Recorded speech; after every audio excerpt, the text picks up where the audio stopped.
Good evening, class. Happy fantasy fall. Um, so recently I decided to start reading my favorite book from high school, Hush Hush. I haven't read Hush Hush in at least 10 years, and I read it multiple times in high school, but I haven't read it in over 10 years, so I decided to reread it. I've been wanting to reread it for a few years now, I think, since the pandemic happened, and I really got back into my reading. I decided to start reading Hush Hush because I had seen on Goodreads a lot of people. I hate reading Goodreads reviews. They're so polarized, and so it's very difficult to get a sense for what books are good and what books people just have strong opinions about. So I wanted to judge for myself whether Hush Hush is problematic in the same way that, the Twilight series was problematic back in the same time. A lot of people have been saying that Patch is very manipulative and, content like that can be dangerous for young women to read. So I wanted to judge for myself because this book is so sentimental to me. And I was nervous that it wasn't going to hold up the way that, nostalgic things normally don't hold up to their reputations. So because this video is going to go into the entire story of Hush Hush and kind of judge it as a whole, it's going to have spoilers in it. So the characters in Hush Hush are Nora is the main character. She is definitely a Mary Sue, sorry to say. The love interest is Patch. Patch is clearly the fallen angel, and that's pretty clear from the cover art and everything that you can guess that his character is the fallen angel. V is also a character in Hush Hush. She is Nora's best friend. Honestly, I think that she has the most personality out of the entire cast. And then there's just a couple of other guys, these weirdos that are just so douchey and weird. Jules and Elliot. The story starts off in a very weird way. As we're looking around for red flags here in this story, it was very clear that the person who had the biggest red flag to me was the character coach, because the way this story starts off, is Patch and Nora meet in biology class, in sophomore level biology class, and they are forced to sit next to one another. Nora is not at all excited about it because she's extremely judgmental of this just, kind of dark character, Patch. Patch is immediately really into her and is very not subtle about it at all. He's constantly flirting with her every single chance that he gets. And so yeah, from there it's mostly just she can tell something is kind of off with him, and she kind of runs into him inside of school and outside of school a number of times, and she's kind of like, are you following me? She's also starts experiencing, after around the same time that she meets Patch, she starts experiencing these really sketchy instances, V gets attacked, some guy punches through her window and then grabs her, and it's really spooky. And so she's and she thinks that it's Patch. She's making the connection that she thinks that it's Patch. She starts after a little while, a good chunk of time, she starts, and by a good chunk of time I mean a few days, she starts not warming up to him, but she can tell that she's feels some kind of draw to him.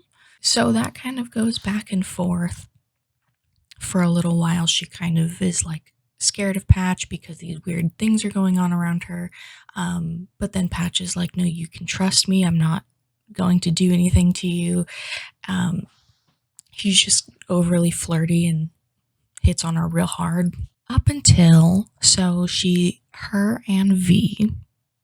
Nora and V, Nora the main character and her best friend V, meet these two guys, Elliot and Jules, and they both used to go to a private boys only school. Jules still goes there. He's like the dark, quiet character, the eerie, quiet character off in the corner. And he keeps disappearing every time after the first instance of meeting Nora. He disappears every other time they try and hang out with both Elliot and Jules. Elliot is Jules' friend who plays a more prominent part in the story, and he, starting this year, attends the same school that V and Nora attend, so the public high school. So he transferred out of his private high school, right? So I think she gets like this bad vibe from Elliot, so she decides to research him, or something like that. She goes to research his name, and she finds this article about Elliot being investigated following a girl's hanging. A girl hung herself, but he was being investigated for it until it was deemed a suicide. But Nora is confident that it's not actually a suicide, that he was involved in her murder. I don't know what drives her to come to this conclusion. She is just skeptical of any and all men. Like, she has no tolerance for men being just like weird freak shows, you know? But V, on the other hand, she takes really quick liking to Elliot and Jules. It is later revealed that V and Jules have started seeing each other, but this information comes really out of nowhere, and I still am not entirely sure. I'm not understanding what makes it relevant to the plot that they were in a relationship, other than to maybe win V's trust, but it's not clear why they couldn't have remained friends and they started seeing each other, but whatever. Elliot is at first trying to make it really clear that he's like really into Nora and is really trying to like play his game there, but Nora is not really like taking to it, and Patch is really defensive of her because he's really into her. He's like in love with her. So as Patch and Nora start to get to know each other better, it is through different series of events revealed that he is a fallen angel. And we'll take a break on the plot side to start to discuss the romance going on in this book. So like, I remember being really into this romance, both the way that the romance is intertwined with the storytelling. I always thought was very clever and non-traditional. I feel like the couple follows a very non-traditional trajectory, but one thing that I don't remember about this book is like the spicy level, that it actually, Nora and Patch actually have like a little spicy action going on, and it's not like nothing happens other than kissing, but like it's very interesting that we're getting into like teenage sexuality, but it's not smut, but it's like just teetering on the edge of it's like just starting to become that. I don't remember what happens in the other books. I've only read up through Crescendo, which is the sequel to Hush Hush, and I don't remember a gosh darn thing about that book. So I'm not sure how far any action is being taken here, but it's so weird. So Patch is really coming on to Nora really strong, and at first Nora's like not having it, but she still is like, she's trying to find out more information about Patch, and they keep running into each other. So as Patch tries to lay on his Patch charm, she's not having it, but as time passes is like slowly turned on by it more and more. After this freaky scene happens at a theme park where Nora like pictures herself, sees herself experience falling out of a roller coaster. She sits in this roller coaster. It's called the Archangel, and the cart walls are like pictures of an angel getting its wings torn out, and then that same angel possessing someone's body. And so it's really quite on the nose. Nora pictures herself falling from the roller coaster cart, but then she's immediately back sitting in the roller coaster cart with her seatbelt locked and on, and she's completely fine. But it was like actually kind of like low-key like a horror scene the way that it was written. I felt like it was very like shocking and jarring. So after Patch takes her home from the theme park, because V ditched her for these two dudes, it seems like, Patch takes her home, and he just kind of like lets himself into her house. He like takes her keys and puts them in the door and like unlocks the door and is like, "May I go in?" And she's like, "You just like open my front door, dude." And then this guy is like, "You should eat something." And so he just walks through her kitchen and just starts like, he like picks up a knife and she's like, "Oh God." And then he just like starts like chopping some vegetables. And then she like helps him make dinner. And that's, she just like kind of like goes along with it because it doesn't seem like she has any choice. She can't like force him out of her home, but she doesn't feel comfortable around him, but she's also kind of like turned on by him. So after dinner, and they're like washing up and whatever, they have this like spicy moment where like he like lifts her up on the counter and then like puts his hand on either side of her and then starts to like kiss her collarbone and stuff. And I'm like, they're 16, they're sophomores. And I'm just like, I don't remember this book being this spicy, and because it was fairly early on, and I felt like it was a spicy scene, you know? So, anyways, he ends up going home, and that's as far as it goes. But later, the two of them have this kind of like date that the two of them go on. I swear it lasts like 5 minutes. Like he picks her up, they go to the arcade that Patch plays pool at. Now, it's like there's like cigar smoke and there's a $15 per head charge. And then there's also like pool tables. Like this place is clearly a dive bar, but they're teenagers.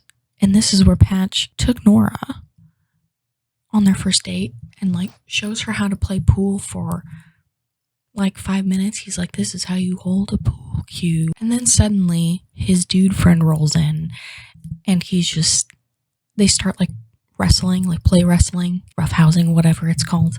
I had to reread that paragraph of what happened like 10 times over. I just truly did not understand when they're like roughhousing and then rolling on the floor, question mark, and then his friend like pulls his shirt off, like rips his shirt off of his back. So Patch stands up like shirtless, and then like Nora can see his scars from where his wings were like ripped out. And it's weird because it just seemed like this weird like date that they go on is written just for this specific event to take place so that Nora can see the scars in his back, because they go home right after this dumb little play fight thing happens. Like Patch takes her to get some a takeout sandwich, and then takes her home. And then I think runs into her mom. It has really awkward conversation with Nora's mom because she like clearly doesn't approve. She's raised her Mary Sue daughter very specifically and does not approve of this boy clearly. Then the date's over. So Nora, as the story goes on from here, this is about, I think, halfway through the book, Nora is learning more about Patch, getting to know him a little bit better and figure out what's going on with him. She's trying to find proof about what Elliot may or may not have done at his previous school. V 100% does not agree with Nora. That Nora's like, "I think Elliot and Jules are dangerous. We should stay away from them." And V keeps being like, "No, girl, you're wrong." Like, V is pretty sure that the person who attacked her is Patch. She's like 100% it was Patch. And then like Nora's like, "No, I think it was Elliot. I think you should stay away from them." And they just do not agree, and they go back and forth on this for a while. So Nora is like on like a quest. She's determined to figure out who Elliot is, and also the things happening to her are really starting to be really freaking dangerous.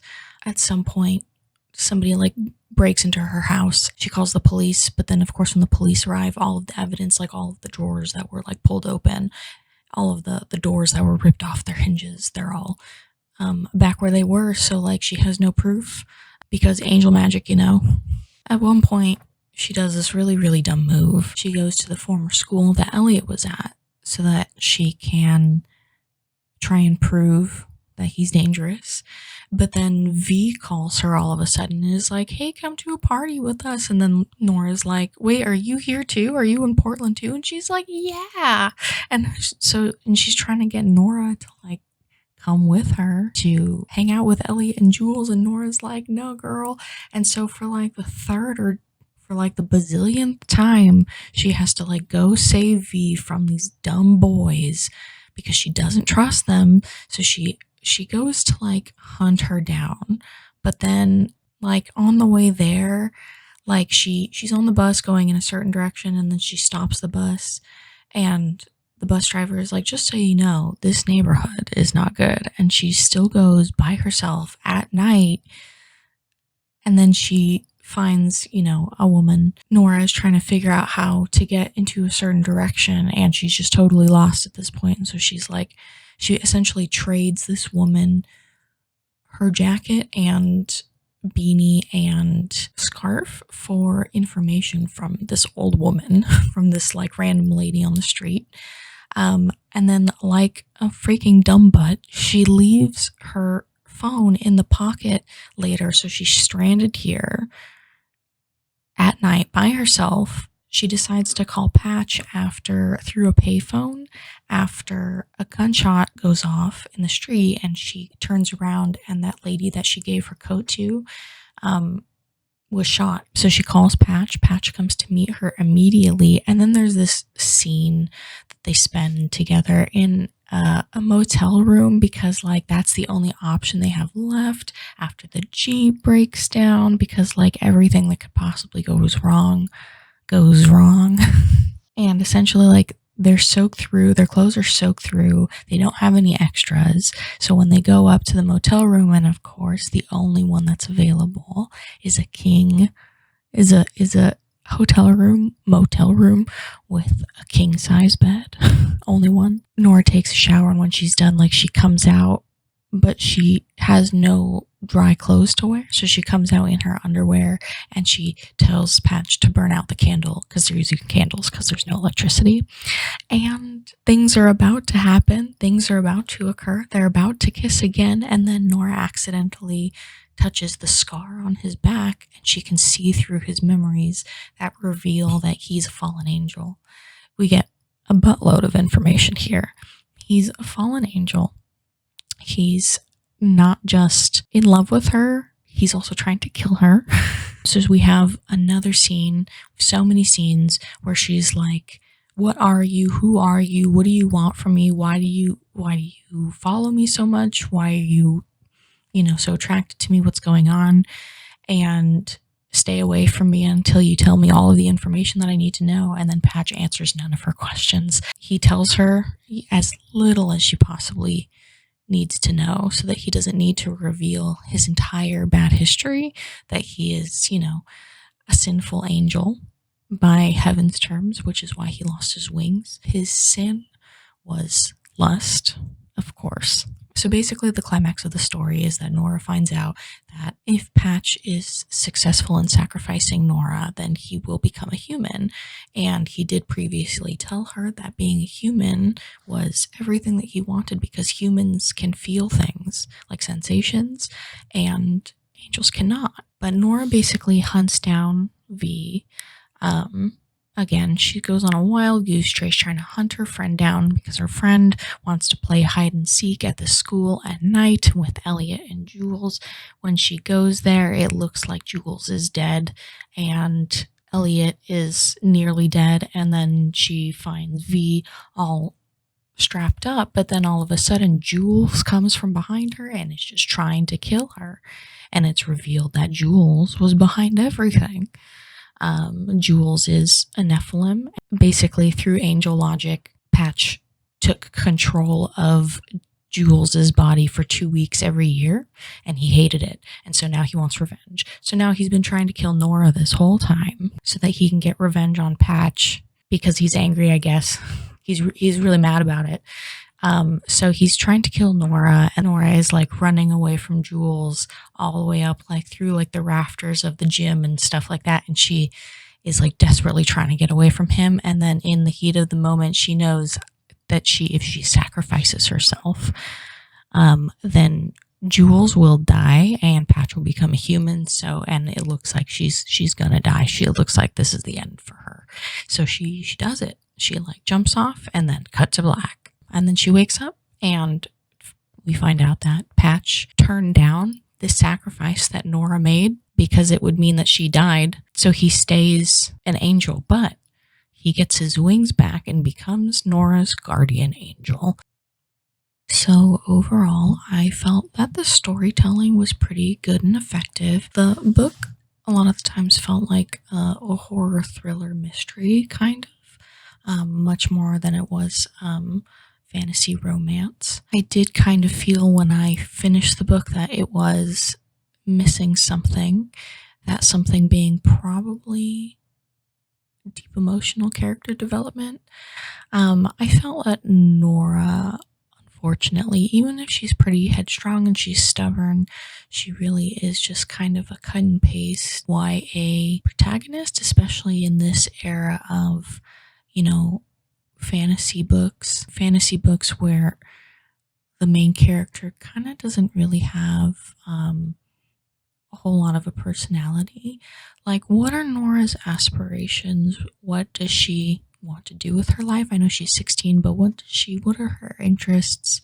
What is important to her? We do find out a good amount about Patch and his past and some of the things that are important to him and his ex-girlfriend we meet. But when it comes to Nora, what her personality is like, other than, smart, kind of awkward, and Mary Sue, like, we don't really know who she is as a person. And so it kind of robs you of any potential really big character development.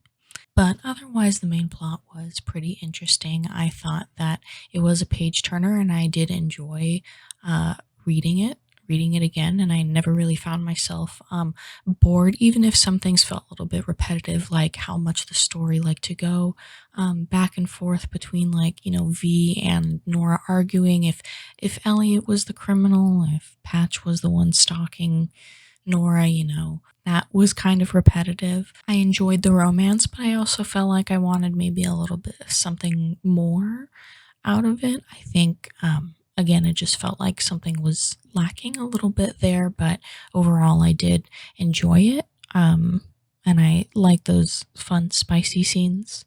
But I think that brings up kind of an interesting discussion about, like, what is considered smut, in where do you draw that line.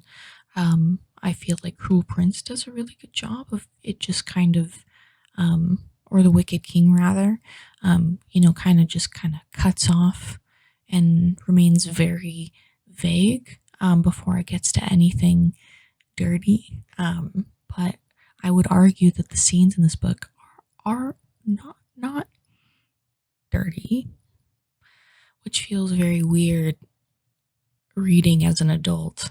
Patch is, by definition of his character and his character's past, not a good person.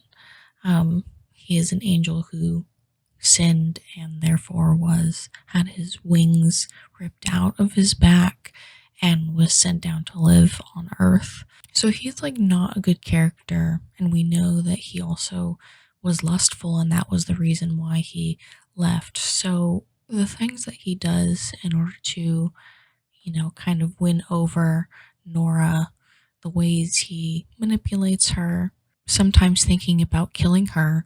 For example, when he was chopping vegetables in her kitchen, making dinner for her, he like held up the knife. She was like, oh my gosh. And like it frightened her a little bit. Well, her instincts were correct. He was thinking about killing her in that moment, and then he decided not to. He says, You convinced me not to. But she was like that close to death with Patch as well as Elliot a couple of times.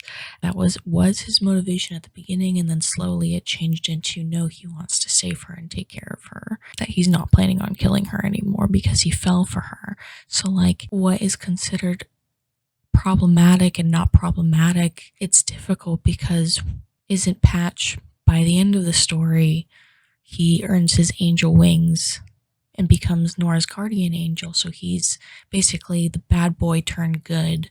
That's all we can assume as a guardian angel. He's going to be good now, question mark? Very interesting question.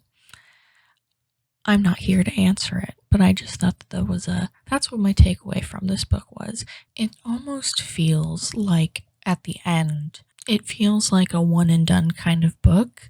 There's not a whole lot of other stuff going on that would hint at there are going to be more books following Hush Hush. So it kind of feels like this is the end of it, and it was just kind of like a one and done sort of experience, and there's not enough backstory to constitute, well, we still need all of these different answers. As much as like we could continue their story from here, but you don't need to. It feels like it's come to a close, and yet it still is lacking a really cathartic sort of ending, even if the action involved was a lot of fun to read. So yeah, I don't know what I would rate this book. Probably something like a 3 out of 5 stars. I'm not really sure, but definitely a 3 red flag out of 5 red flags. Do I feel like Hush Hush lived up to the hype that I experienced when I was a teenager? No. This was a nice little project to do in between my terms of grad school, so hopefully I can make another thing soon. Okay, bye.